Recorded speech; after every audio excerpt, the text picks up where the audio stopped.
video. It's about 30 seconds, and I'll ask you a couple questions about it. You guys are disgusting, man. Hey, you guys are disgusting. I'm former law enforcement. You're disgusting. You are the Nazi. You are the Gestapo. You can't see it because you're chasing your pension, right? Your pension, your retirement, right? That's what runs your life, your retirement. The sad thing is they're not even going to get their pension because it's going to be worthless. And shame on you.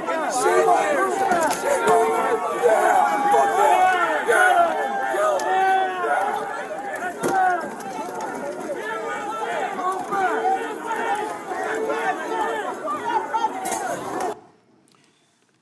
Attorney General Bondi, that man works for you now, right? Who was that, Congressman?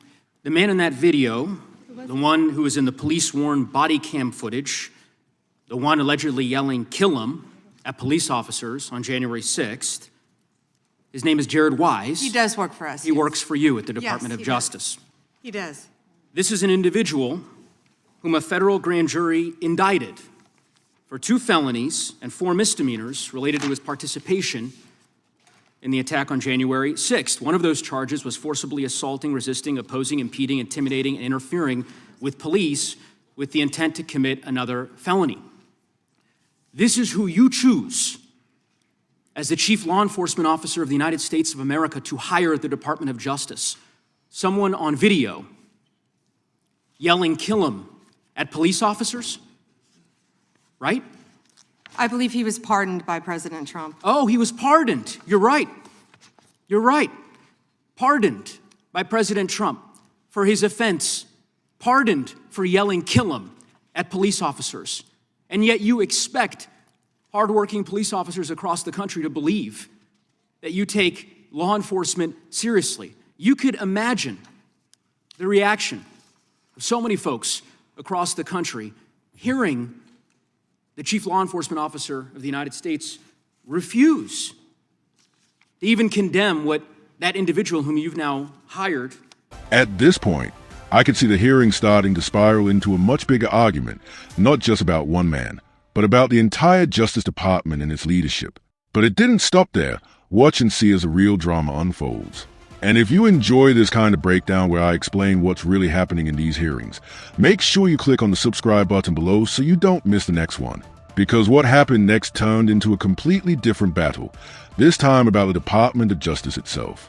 The congressman started asking about a division inside the DOJ called the Public Integrity Section.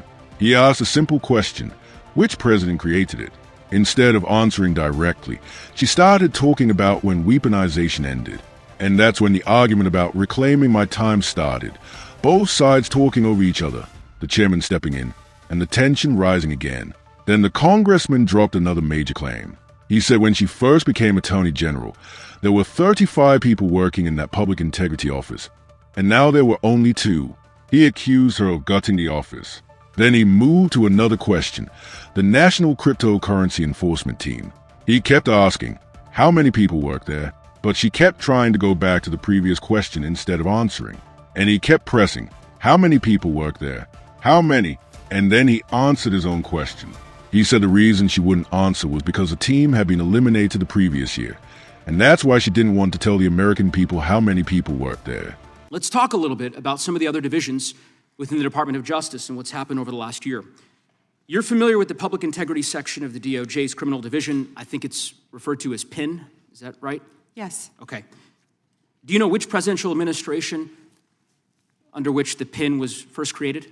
I can tell you what administration that the weaponization was ended under. I'll reclaim my time. This wasn't a trick question. You don't get to Madam Attorney reclaim General. your time. Madam Attorney General. Because I don't like it. Mr. Chairman, will you explain to the witness that he does it? reclaim his time? Because I don't answer a question to your satisfaction. Mr. Chairman. Madam Attorney General, the time belongs to the gentleman from Colorado. The president under which PIN was created was Gerald Ford. It was created after Watergate. Exactly. I'm not asking a question, Madam Attorney General. The administration under which it was created was Gerald Ford. When you first started as the Attorney General of the United States, there were 35 people working in that office. There are now 2 people working in that office because you have gutted it. How many people work for the National Cryptocurrency Enforcement Team in the Criminal Division today? Can I answer the question about PIN? I've asked you a question. How many You've people asked work? me a question, but you don't How want many the answer. people work I'm not for the gonna answer your National questions the way you Cryptocurrency want. Enforcement Team? You won't answer how many I'll people... answer PIN. You... PIN will not be you know what? weaponized. You know what? What's Madam funny Attorney about General, this? I'll say to the chairman. What's funny about this? Chairman, you know what the answer is? And I think I What's understand funny why the about Attorney General this? does not want to answer the question.